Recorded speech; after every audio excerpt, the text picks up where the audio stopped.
The rain had already begun to fall when the first rumors crept through the sweltering Guyana air. Quiet whispers that Jim Jones was losing control, that people were trying to defect, that something terrible was brewing beneath the polished speeches and forced smiles of Jonestown. Tracy Parks had heard her parents argue in hushed tones for weeks, but she never guessed how quickly everything would unravel, or how violently it would end. At 12 years old, she had learned to read tension the same way other kids read storybooks. She sensed danger in every abrupt meeting of the elders, in every sudden shout from the pavilion, in every night Jones kept people awake until dawn with his slurred sermons and paranoid warnings of enemies waiting to destroy them. She didn't know it yet, but she was living inside the last days of Jonestown. On the morning they left for the airstrip, Tracy's mother had moved with a frantic, distracted energy, her hands trembling as she folded a thin change of clothes into a bag. "Stay close to me," she whispered repeatedly, even when Tracy was already at her side. Her father, Jerry, kept glancing over his shoulder toward the commune as if expecting someone to leap out and stop them. People smiled at them on the walk out, but the smiles weren't real. Everything in Jonestown looked normal, but it felt wrong. The birds in the trees seemed quieter than usual. Workers chopping cassava stopped mid-swing when the Parks family passed. A few of Jones's guards followed them with their eyes, their expressions unreadable. Tracy didn't understand much about Congressman Leo Ryan's visit or the people begging to leave with him, but she understood the tension. She felt the thick, oppressive pressure filling the air, a pressure that made her heart pound even before the shooting started. She didn't know that men loyal to Jim Jones had already loaded their weapons. She didn't know they were walking into a trap. By the time they reached the airstrip, the sky had turned a bruised shade of gray, heavy with rain that threatened to collapse at any moment. Tracy watched the small planes waiting at the end of the runway, their propellers ticking softly, ready to take defectors and the congressman away. People clustered near the doors, whispering anxiously, relief mixing with fear. They were so close to freedom, so close. But Tracy felt something was wrong the moment she took her first step onto the muddy airstrip. Her stomach tightened. Her skin prickled. The world seemed too quiet, even with the chatter of frightened families gathering around the planes. Something about the silence coming from the tree line felt unnatural, like someone had pressed a hand over the mouth of the jungle itself. Her mother held her hand tightly, so tightly that Tracy's fingers started tingling. Brenda, her older sister, stood on her other side, eyes flicking nervously from one group of people to another. Jerry walked a few steps ahead, scanning every direction, jaw set, his mouth pulled tight. The first shot cracked through the air like lightning. For a moment nobody reacted. The sound didn't seem real. It echoed down the runway, swallowed quickly by the thick wall of jungle surrounding the strip. Then the second shot blasted through the air. Suddenly everything exploded, screams, running footsteps, the roar of gunfire splitting the humid silence. Tracy's ears filled with the sound of automatic weapons. She saw a man near the plane stumble backward, blood bursting from his chest. She saw people drop to the dirt, some diving for cover, others collapsing. Her mother shoved her hard to the ground. "Get down," she screamed. Tracy hit the mud, the impact knocking the breath from her lungs. She looked up just long enough to see a truck speeding toward them, men in dark clothes standing in the back, rifles raised. Their faces were blank, expressionless, as if they were performing a chore rather than committing murder. The gunfire became deafening. Bullets tore through the air, shredding metal, skin, bone. People screamed and scrambled for shelter that didn't exist. Tracy saw Congressman Leo Ryan fall. She saw bodies jerking unnaturally as bullets struck them. She saw blood flying across the mud in thin arcs. Her father's voice cut through the chaos. "Stay down, don't look up." But she couldn't stop looking. She couldn't tear her eyes away. Her mother was next to her, shielding her with her body, whispering prayers Tracy couldn't hear over the violence. Brenda lay a few feet away, arms covering her head. Another burst of gunfire rained down. Tracy felt the thud of bullets hitting the ground inches from her cheek. Someone screamed her father's name. Somewhere behind them, a woman cried for her baby. The jungle swallowed her voice. Then her mother jerked violently. It happened so fast Tracy wasn't sure she saw it. One moment her mother was breathing, shaking, alive, and the next her body went still, heavy, collapsing over Tracy like a blanket of warm weight. Tracy didn't understand until she saw the blood spreading across her mother's shirt. The world froze. The gunfire grew distant, muffled, as though it came from underwater. "Mom," Tracy whispered. She shook her mother's shoulder gently at first, then harder. "Mom, get up, please get up." Her mother didn't move. Tracy didn't feel the bullets anymore, didn't hear the screams. All she could see was her mother's face, eyes half open, staring into the wet runway without seeing anything at all. Tracy's own voice rose, thin and desperate. "Mom, wake up."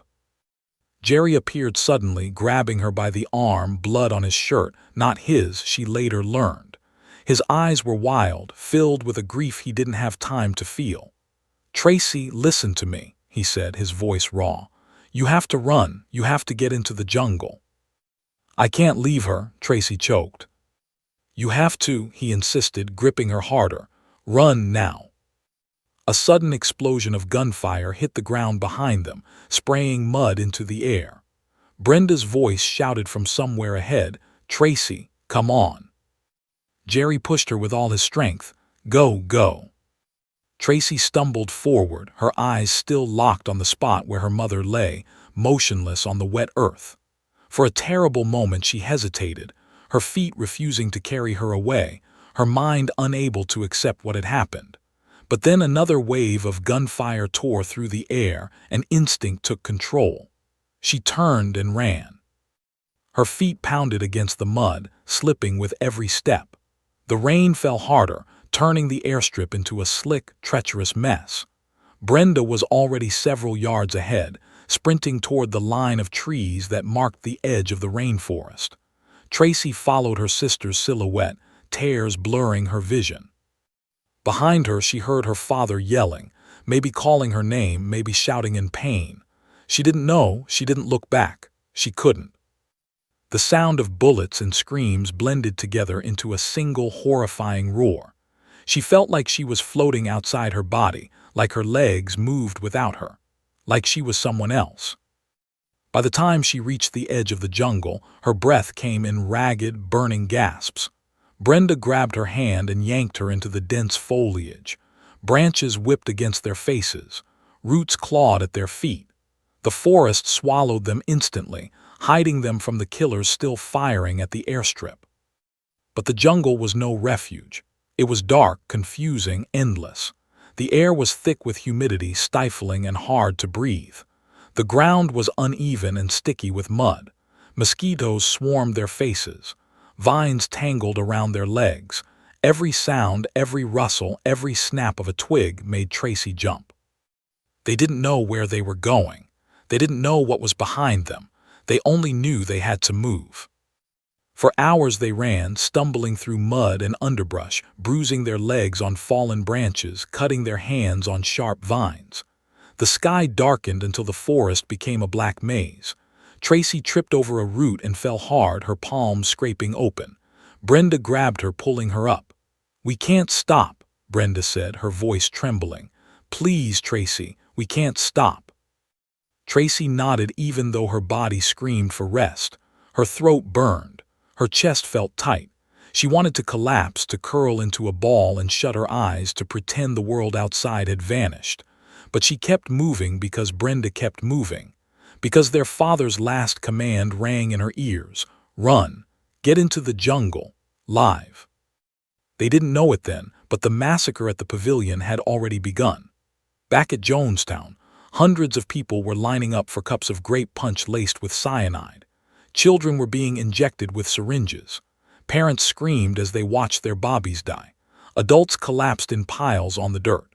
Jim Jones sat on a lawn chair, sweating, delirious, preaching death as the bodies around him jerked and spasmed. The jungle held the Park sisters, shielding them from sights that would haunt the world for decades. Hours dragged by. The darkness became so thick Tracy could hardly see her own hands. They crashed blindly through the dense rainforest, guided only by instinct and fear. At times the forest grew so loud with buzzing insects and distant animal calls that Tracy felt like it was alive, breathing around them, watching them. At other times, the silence was so total she feared they had gone deaf. The rain never stopped. By the time dawn approached, Tracy's legs were covered in mud and scratches. Her clothes clung to her skin, soaked and heavy. She and Brenda huddled under a large tree trunk to rest for a moment, shivering from fear and exhaustion. Neither spoke. Neither cried. They were too shocked to process anything, their minds stuck replaying the same images: gunfire, bodies falling, their mother collapsing beside them. Tracy tried to picture her mother smiling, the way she used to when they lived in California, the way she looked when she combed Tracy's hair. But every time she tried, her mind flashed back to that final moment on the airstrip, and the memory swallowed her whole. Brenda touched her shoulder gently. "We're going to make it," she whispered. But she didn't sound convinced. They moved again when the light grew stronger. Their stomachs ached with hunger. Their throats were dry even though the rain had soaked them. Every step felt heavier than the last. At times Tracy thought she heard voices behind them, men's voices. But when she listened closely, there was only the forest. They walked for what felt like forever, navigating the endless maze of trees and vines. Tracy's vision blurred from fever. Her body felt too hot, then too cold. Her knees buckled. She kept going only because Brenda pulled her along like a rag doll. Sometime on the third day, they stumbled out of the thickest part of the jungle into a clearing. The sunlight blinded Tracy after so long in the dark. For a moment she thought they were dreaming, that the clearing wasn't real. But then she heard the distant sound of voices, real voices, and the faint hum of an engine. Brenda squeezed her hand. I think someone's there." Tracy blinked through the haze of fever, trying to focus. The world wobbled in and out of clarity. She felt her legs give out, felt herself falling. The last thing she saw before the world went black was a group of strangers rushing toward her, calling out words she didn't understand. She didn't know yet that she had survived what more than 900 people had not. She didn't know that Jonestown had collapsed into the single deadliest mass murder-suicide in modern history. She didn't know she would wake in a hospital, her body burning with fever, surrounded by the grief-stricken reality that her entire world had been erased in one afternoon. But in that moment, as darkness pulled her under, she felt something she hadn't felt since the gunfire began: safety. Or something like it, a weak, trembling hope. She didn't know it yet, but she was alive. When Tracy woke, she thought she was still in the jungle. The air felt heavy. The sheets clung damply to her skin. Her heartbeat thundered in her ears. Voices echoed faintly around her, muffled, distant, as if spoken underwater. She blinked up at a pale ceiling she didn't recognize, then at a dim light flickering above her. Her body felt like it was burning from the inside out, fever pulsing through every limb. A woman in a white uniform leaned over her, gently pressing a cool cloth to her forehead. "You're safe," she murmured. "You're safe now." The words meant nothing at first. Safe was a foreign language. Tracy's mind clawed through a thick fog of fear and exhaustion, trying to remember where she was, trying to understand what had happened. The airstrip, the bullets, her mother's body collapsing, the jungle swallowing her and Brenda for 3 endless days. It all blurred together like a fevered dream. She wanted to ask where her father was, where her sister was, but her throat felt raw, torn by days without water. She managed only a whisper, "Mom." The nurse hesitated. That hesitation tore through Tracy faster than any bullet. A man stepped into the room, older, with tired eyes and a voice that sounded like it had been forced to deliver too much bad news too quickly. He knelt beside her bed. Tracy recognized him slowly, distantly. It was her brother, the one who had stayed in the States. She hadn't seen him in months. She didn't understand why he looked so broken. He took her hand carefully as if she might shatter. "Hey, Trace," he whispered. Her lips cracked when she tried to speak. "Where, Mom?" His face tightened, his eyes glistened, he swallowed hard. "We'll talk about it when you're stronger." "No," her voice came out hoarse, trembling. "Tell me now." He nearly looked away, but he owed her the truth. They all did. After a moment that stretched like a lifetime, he exhaled shakily. "Nobody survived, Tracy. Not Mom, not Dad, not Brenda, not the others. They're all gone." The words hit her like an explosion. She stared at him, not understanding, not accepting. It felt impossible. Her mother's last warm breath still lingered on her skin. Her father's voice still echoed in her ears. Brenda's hand had held hers through the dark of the jungle. Gone didn't feel real. She opened her mouth to protest, but nothing came out. The nurse gently squeezed her shoulder. Her brother, struggling to stay composed, continued softly. "I'm so sorry. The doctors said to tell you slowly. I didn't want to overwhelm you." Overwhelm. The world had become something beyond overwhelm, something hollow, something senseless. She turned her face away, squeezing her eyes shut. She tried to imagine their faces before the fear, before the gunfire, but the images blurred with the memories of blood and screams. She wanted to cry. She wanted to scream. She wanted to run back into the jungle and disappear, but she was too weak even to lift her head. The next days passed like fragments of a nightmare. Reporters crowded outside the hospital. Survivors whispered down the hallways. Soldiers patrolled the building, their hands resting near their weapons as if expecting violence to return at any moment. Tracy drifted in and out of sleep, the fever wrapping around her like a suffocating blanket. She dreamed of screams that never ended, of being lost in the jungle again, of her mother's lifeless body lying on the slick mud. She woke each time gasping, drenched in sweat. One morning she heard two nurses talking outside her door. Their voices were low, but not low enough. "That little one lost her whole family," one whispered. "Imagine surviving that only to learn the rest of them didn't." "Some of the bodies were found piled up," the other murmured. "Children, bobbies, it's unbelievable. Haunted me all night." Tracy covered her ears but couldn't block the words. She didn't know what haunted meant. Later, she would understand too well. Her brother stayed with her every day, though she sometimes pretended to sleep so she wouldn't have to talk.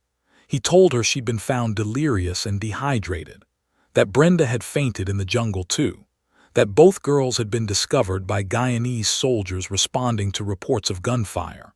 But Brenda hadn't survived long after reaching help, her body overwhelmed by exhaustion, infection, and the trauma of the days-long escape. Tracy had no memory of that. She was grateful and grieving in the same breath. Without her parents, without her sister, without the city she once called home, she felt like she had been dropped into a world that wasn't hers. When she was well enough to sit up, she asked, "What happened to everyone else?" Her brother hesitated again. He always hesitated. "They're saying it wasn't a suicide," he finally said. "They're saying it was murder." Tracy shivered. She didn't need anyone to explain. She knew what she'd seen on the airstrip. She'd seen the fear in the adults' eyes for weeks, the way they whispered late at night about wanting to leave. She'd seen children who had no idea what was coming. She knew those people hadn't lined up willingly. She knew her father hadn't wanted to die. She knew her mother hadn't chosen death over her daughters. Something inside her hardened. Something grew cold. "This wasn't suicide," she whispered. "It was." Her brother nodded silently. He had no argument to give, only truth. As soon as Tracy was physically able, officials took her statements alongside those of the other survivors. She sat in a small, humid room with two investigators, one American, one Guyanese, both of them watching her as though she were a fragile artifact. She told them everything she could remember, though some details stuck in her throat so tightly she could barely speak them aloud. She described the tension before the ambush, the smiles that didn't reach the eyes, the guards who watched her family too closely. She described the airstrip, the first shot, the men in the truck. She described the moment her mother fell, the moment her father yelled for her to run, the endless nightmare of the jungle. When she finished, one investigator whispered, "My God." The other cleared his throat and gently placed a cup of water in front of her. She let it sit untouched. In the weeks that followed, Tracy's life became a carousel of interviews, psychological evaluations, and news stories she was too young to understand. She saw her name printed beside terrifying headlines. She saw grainy photos of Jonestown, images of bodies sprawled across the dirt in chaotic piles, their limbs twisted unnaturally. Images of the pavilion, the tin roofs, the abandoned cups stained purple. Purple, the color made her stomach twist. Everywhere she went, adults talked about Jim Jones, how he had once been charismatic, beloved, trusted, before spiraling into madness. How he had manipulated thousands into following him deep into the jungle. How he had ordered the deaths of more than 900 people, including over 300 children. Tracy didn't care about his history. She cared only about the hole he had carved in her life, about the mother who would never tuck her into bed again, about the father who would never hold her when she was scared, about the sister who had run through the jungle with her, only to collapse before she could taste freedom. A psychologist came to speak with her once a week, a gentle woman with soft eyes and a voice that flowed like warm tea. She told Tracy it was okay to feel scared, okay to feel angry, okay to feel nothing at all. Tracy didn't tell her the truth, that she felt everything all the time. Every sound turned into gunfire. Every shadow looked like men with rifles. Every nightmare ended with her mother's body falling a second time. She didn't say this because she didn't know how, because she didn't know if it would ever stop. Some nights she would jolt awake in her hospital bed or later in the temporary home authorities arranged for her. She would sit upright, heart racing, convinced she was still in the jungle. She would smell rain. She would feel mud under her nails. She would hear Brenda whispering, "Don't stop, Tracy. We can't stop." Her brother did everything he could to comfort her, but he was grieving too. Some nights she heard him crying quietly in the next room. She pretended not to hear. They were both learning how to survive again. After several weeks, they returned to California. Reporters met them at the airport. Bright lights flashed in Tracy's face as strangers called out her name, asking her to describe the most traumatic moment of her life. Her brother's arm tightened around her shoulders protectively, shielding her as he pushed her through the crowd. She didn't speak. She didn't look at anyone. The memories of Jonestown followed her everywhere. She saw her mother's eyes every time she closed her own. She heard the screams in the silence of her bedroom. She felt the weight of the jungle pressing down whenever she walked outside. Her therapist said it would take time to heal, that she had survived something unimaginably horrific. The world wanted to call her brave, strong, miraculous. She felt like a hollow ghost wearing the shape of a child. Months passed before she could walk into a grocery store without flinching at the sound of a dropped can. Before she could watch rain fall without feeling the cold mud of the airstrip under her knees. Before she could sleep through a night without waking in a sweat-soaked panic. Her brother enrolled her in school again. She sat in classrooms surrounded by other children who had no understanding of her trauma, no sense of the things she had seen. They talked about television shows, crushes, weekend plans. She listened quietly, her hands shaking under her desk. She felt older than all of them, tired in a way children shouldn't know. Some teachers treated her delicately, speaking softly, moving gently. Others seemed unsure how to approach her, their eyes lingering on her a moment too long. Everyone knew her story. Everyone knew she had walked out of a massacre, but nobody knew how to help her. One day during recess, a girl asked her, blunt and curious, "Did you really see people die?" Tracy stared at the girl, speechless, her throat tightening. She walked away without answering. She cried in the bathroom until the bell rang. But slowly, painfully, she learned how to exist again. She learned how to breathe without feeling guilt, how to laugh without hearing echoes of screams, how to walk into sunlight without imagining rifle fire. Her brother was patient. He took her to therapy. He helped her with homework. He held her when nightmares returned. He reminded her she was not alone, even when she felt like she lived in a world built from shadows. Years later, she would learn the full truth of Jonestown from documents, testimonies, and the accounts of other survivors. She would learn about the poison given to children first, about the guards who stood ready to shoot anyone who resisted, about Jim Jones shouting orders as people collapsed at his feet. She would learn that surviving meant living with memories no child should ever carry. But for now, in those early months, she tried to piece her world back together. One day at a time, one breath at a time. Healing didn't come cleanly, it came like waves, crashing and receding, relentless and unpredictable. But she endured, because she had already survived the unimaginable. Because she had run through hell and lived.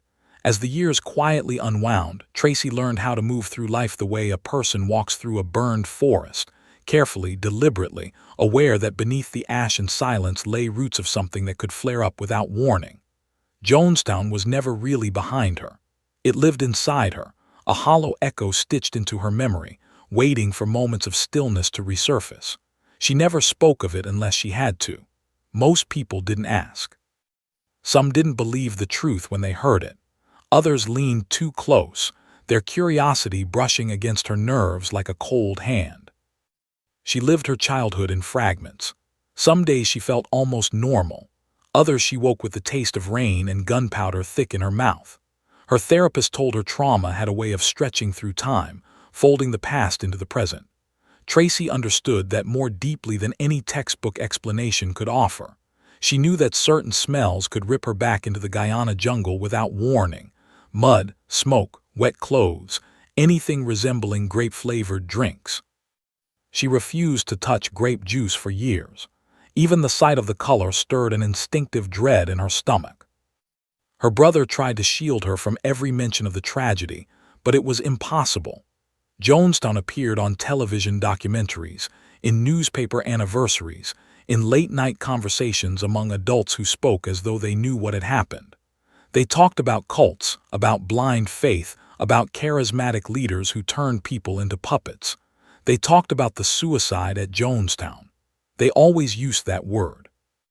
Every time Tracy heard it, she felt heat rise behind her eyes. Suicide meant choice. Suicide meant they wanted to die. She knew better than anyone that this was a lie smoothed into history's surface because the truth was too grotesque. Those people had been trapped, drugged, terrorized, coerced, murdered. Jonestown was not a mass suicide. It was a massacre wrapped in the language of tragedy. When she turned 14, a reporter tracked her down, one of the many who had spent years hunting for survivors to interview. He waited outside her school with a camera slung over his shoulder, pretending to be a parent until the final bell rang. When Tracy walked out, he approached her, saying her name as though he had any right to it. She froze, her chest tightened, her vision blurred. It felt like standing back on the airstrip again, someone calling her name moments before bullets ripped through the air. Her brother arrived before she could panic completely. He stepped between them, blocking her from the camera's lens, his voice sharp and furious. The reporter left quickly after that, but the incident left Tracy shaking for hours. That night she told her therapist she never wanted to talk publicly about Jonestown. She wanted to live quietly, silently, without the world picking through her scars like souvenirs. But silence didn't erase the memories, it only pressed them deeper. Years later, as she grew older, she began trying to piece together the versions of Jonestown she had seen. Her childhood memories, the official reports, the survivor testimonies she stumbled across in books and online archives. She learned of the countless warning signs adults had noticed. Jones's paranoia, the public beatings, the fake suicide drills, the forced labor, the confiscation of passports, the threats, the punishments, the armed guards patrolling like prison wardens. She read about the large meetings at the pavilion where Jones droned on for hours, his voice slurred, his eyes unfocused, fueled by drug addiction and delusions. She read about the parents who realized they were trapped but couldn't escape.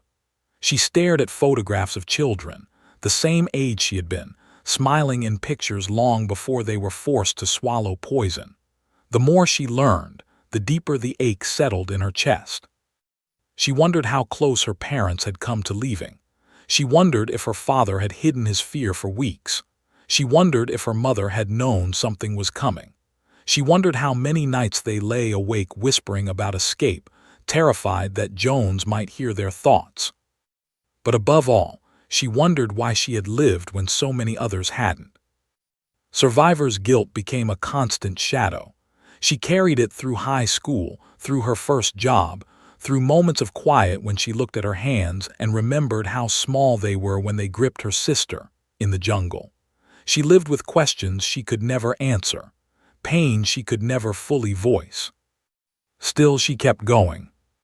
She found solace in helping others, small at first, volunteering in after-school programs, then later working with children full-time. Kids didn't ask invasive questions. They didn't search her face for trauma. They didn't want details about death or cults or jungles or grief. They just wanted someone patient, someone kind, someone steady. She became exactly that. Over time, she opened her own daycare. The space was bright, filled with soft colors and warm light, nothing that reminded her of Jonestown. She created the kind of safety she never had. Some days she watched the children play, laughing freely, and felt a quiet warmth spread through her chest. It didn't erase the past, but it softened the edges. For a long time, she refused to speak publicly about the massacre. She stayed out of the documentaries, the interviews, the retrospectives. But as the decades passed, she noticed the story of Jonestown being twisted, reduced to sensational headlines, turned into a grim punchline, used carelessly by people who knew nothing about the fear, the coercion, the suffering. The dead deserved better. And the children deserved to be remembered as victims, not punchlines. One day, 30 years after the massacre, she finally agreed to an interview. She sat in front of the camera, hands folded carefully in her lap, heart pounding so loudly she thought the microphones would pick it up. When the interviewer asked her to describe Jonestown, she spoke not of madness or fanaticism, but of fear, control, manipulation. She described the daily reality of life there, the isolation, the punishments, the helplessness, the longing to go home. She does.